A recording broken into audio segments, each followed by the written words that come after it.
What a year for one conference in particular. Tim Brando, Fox Sports, had a couple of games over the weekend, was at Camp Randall. He also did Illinois, Indiana. Joins us, Sikkim 365 Radio, 365 Sports. Tim, Friday was a huge day with the expansion discussion and also the announcement. Then we had a bunch of evidence over the weekend. What is your take of what we saw this past weekend in college football? It's why we love college football, gentlemen. I mean, all I've heard for the last, 5 months is how gloom and doom and how college football will never be the same. And, I'm not sure I'll be a fan of it anymore. Oh, okay. Well, and you missed out. That was one hell of a weekend. And end of week, almost a fortnight, right? We started on Thursday and we won't finish up actually until tonight. So, I'm going to watch the Clemson Georgia Tech game. I don't expect it to be an outstanding game, because they're not I don't think Georgia Tech is in the class of Clemson, but my goodness, what a week. Tim, we've been talking to you every time we've had you on our show about college football playoff expansion, and then out of the blue, like Tinkerbell did it, all of a sudden we've got college football playoff expansion. Your thoughts on what the college football leaders can do when they actually put their mind to something?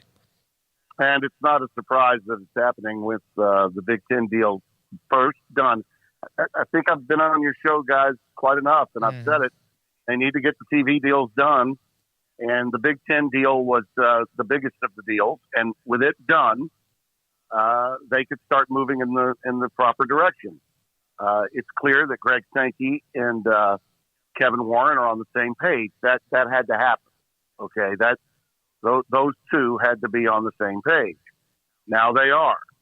And Brett Yormark, in my opinion, he didn't wait for the Pac-12 to take advantage of their rights actually being up before the Big 12 to start his negotiations before the Pac-12 could. So, again, you got a guy that gets it, a marketing guy that understands in today's world that just because you've got 2 years left doesn't mean you can't start negotiating right away. And that's what he's doing. So, everyone now is on the same page. And that means we're moving in the right direction. I think if you saw my on Brando, I put it out on Twitter Friday night. I actually taped it before I called the Indiana-Illinois game with Spencer.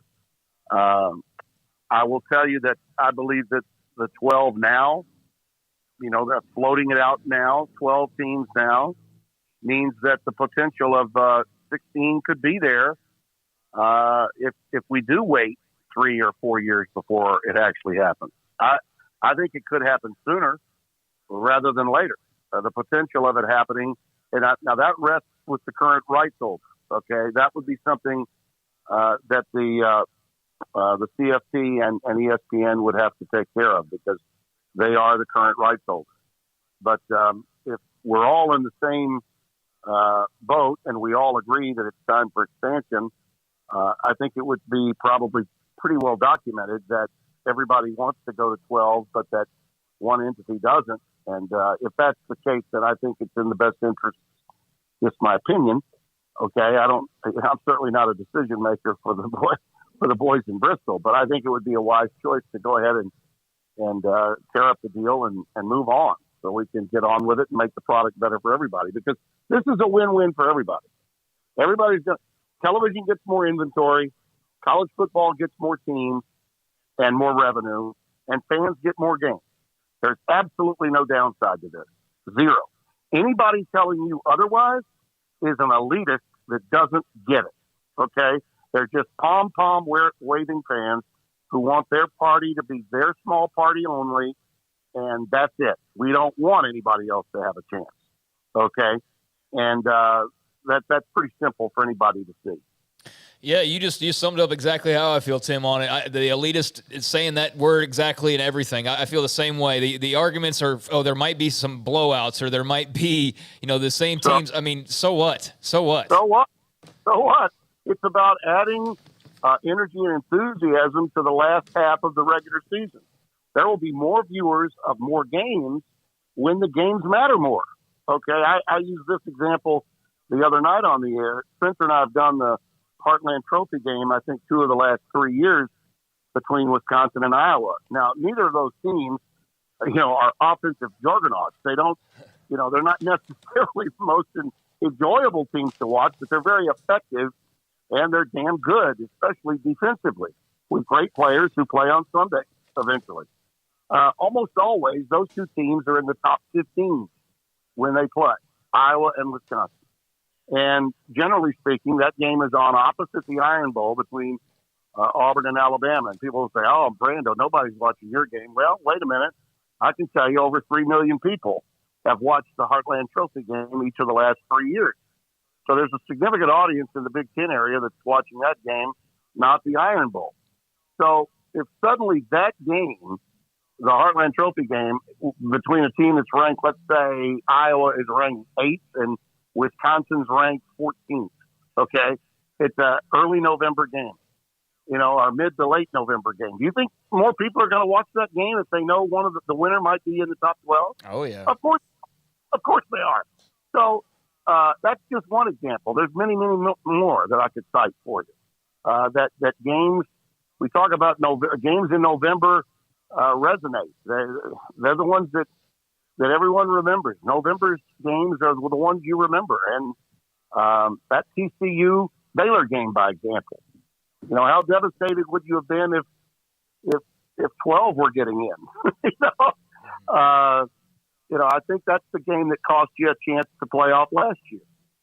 Now you can survive that potentially if you have a good enough season prior to that. So it keeps more teams involved, and the more teams involved, the more fans are involved, and the sport grows. It's that simple.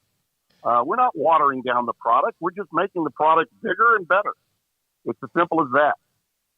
Tim, Bob Thompson, former Fox Sports executive, has been on with us a handful of times, really ever since USC and UCLA. He mentioned yesterday, I think it was maybe a couple of different times, about how much more money this is. He also said basically that this ends any speculation about super conferences, at least for now. Do you agree? Do you think that this because people get afraid they're going to be left out? Yeah, and that's a bunch of garbage that's coming from a lot of the media that doesn't know or comprehend or understand, or always simply trying to find something wrong. You see a lot in today's media, especially with college athletics, and especially in the Northeast and in the far West. You see it because they're not really into college football anyway, and they're looking to find something wrong with it. Not only does this mean that the super conferences are not going to happen yet, it also means that all the Division I programs that are in Group of Five need not worry. Okay, they're going to be involved. Mike Oresco, who's a dear friend of mine, he and I are very close. We talk all the time. He's jumping through the moon about expansion because the American Conference has done pretty well for itself. They've got the best TV contract among all the Group of Five. If you're not getting in a Power Five conference, that's the league you most want to be in. It's the one that's had the most success. Yeah, they're losing, in addition to Cincinnati from last year, Houston. They're going to lose them next year as well as UCF. But there are other really good teams in that league, and they're replacing them with teams that are in major markets. And I think the chances are very good that those programs will become more successful with time. So there's no doubt in my mind that a team like a Cincinnati from last year or UCF from a few years ago, Boise State from back in the early 2000s, still have a chance to make headway and, hey, may even get more than one of those teams in 1 year. Who's to say that, there couldn't be a team out in the Mountain West like a Boise State that gets hot and does something like they did in the early 2000s? They could do that again. I think the chances are very good of that happening. So anytime you've got more access available to you, you can at least say you have hope that every player at the Division I level in college football that starts lacing it up to go out in the spring and gets ready for fall camp can feel that they have a chance to play in college football's largest stage. And that's what the playoff will be. It'll be college football's largest stage. And, The first round, I think everything I've read, everyone I've talked to have indicated that we're bringing it to the college campuses too, which I think is great. Absolutely great to have the first round there. I wouldn't mind seeing 2 rounds there. And I think the potential of going to 16 rather than 12 is there too, fellas. I'm going to say that again. I think that floating out 12 teams now, doing it right away, helps set up the potential of maybe going to 16 rather than just 12 by the time we get there. Tim, the other thing, you mentioned the elitists, you and Craig were talking about that, but I think it's funny how people would say, well, it's still the top teams will be the top teams, but they always have, and they're always kind of going to be that way, but you can't grow an apple orchard in a week, right? You got to plant seeds and grow trees and rows, and these seeds wouldn't it help that knowing that, if I do commit to a team that's, consistently 15th, but they look good, their coach seems fun, that all of a sudden we could get to 12th and be in the playoff, that some of those 5 stars might start to dribble down, away from Georgia and Alabama and the 4 or 5 schools that always get them. Well, college football is like any other great sport. It's about evolution. And, we've had teams that have evolved for years in college football. Way back in the day when it was just 2 teams, Florida State would lose that early game to Miami, and that would be it. They couldn't get in. Well, Bobby Bowden's teams during that period of time, that was 14 years, they finished in the top 5 of the AP. 14 years. And they only got to play for, I think, a handful of titles, and they only won 2. If 4 spots had been available, Bobby might have won, in his era, he might have won 6 national championships. Now, we're talking about teams that can gain momentum, gather themselves, have a really good season, and if you catch them once they've evolved into a much better team, look out. Okay, we could have a number of surprises. It's been pointed out by a few. I'll mention a friend of mine who I think a lot of, who writes for CBS, Barrett Sallee. Barrett will never, ever, because he's an SEC elitist, he really is. He'll never want more than 4 teams, okay? And he'll point out that Oregon, ranked 11th, okay, gets boat race at a neutral site against Georgia. Well, I'll also point out that Utah, who I even thought about possibly putting in the 4th position instead of Baylor. Utah is ranked number 5. They go into the swamp against an unranked team and they lose. Okay. Utah might not lose another game. They might not, but give it up for what Florida did, what Billy Napier was able to pull off. And the Richardson kid's a great quarterback. Good for Florida. But don't tell me there's not parity, because we have plenty of parity. It's just not there among the top 3 teams. I think that 4 is in doubt. It was in doubt last year. I think 4 will be in doubt this year. But we got plenty of parity between number 4 and number 50 in college football right now. Okay, well, let's bring some of that parity into the playoffs so we can have some fun and reclaim, the month of December and reclaim New Year's Day. And stop allowing the National Football League to continue to add playoff games and really take all of the spotlight off the college game. That's what we've allowed. That's what the CFP in its current form has done. It has absolutely taken all of the juice that college football had and stuffed it away. It's been put back down in the dungeon. This will reclaim a lot of things that college football has given up for itself through the years. Tim, I agree wholeheartedly, and I had somebody, or I've seen a few people make the remarkable, you'll hate this once it's 4, SEC teams in the Final Four, and I said, heck, we'll be applauding them. They'll have earned it. They'll have beaten some teams from around the country they normally wouldn't have to play, and they'll have earned their spot. Well, see, that's just an elitist statement from a fan base that I know all too well. I grew up in it. And by the way, God love the SEC. Sure. My involvement with the SEC, it meant a lot to my career, no question about it. But those are the same damn people that call me Benedict Arnold, for wanting to get a check from Fox and leave the Southeastern Conference.